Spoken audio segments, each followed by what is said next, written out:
So I'm running late on work today, doing favours all day long for the neighbours and for my friends at the motorcycle shop. Anyway, 360 degrees all the way around, TIG welded,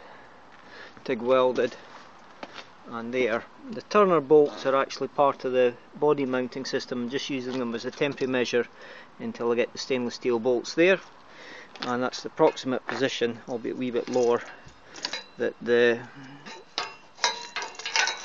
extendable rear lighting feed will go. So that's all going to be lighting gantry, plus this is the crumple zone rear bumper type arrangement.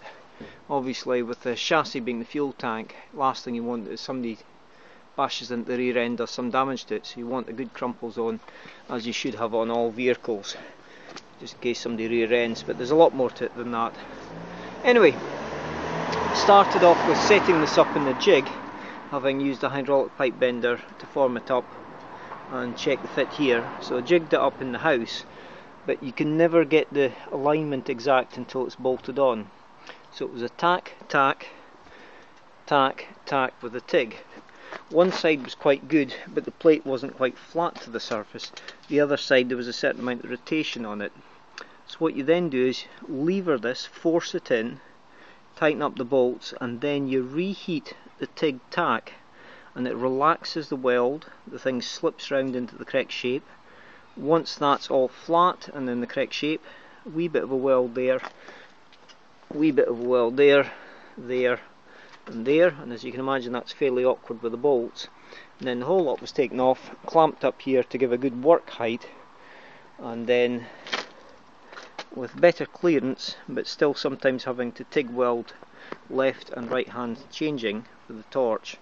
So all the way around, and that's it. It went on with hardly any spring needed at all. These are all just finger tight going in with a tiny torsion spring just to get the exact alignment. So that's the first stage of the rear light mount bumper crumple zone.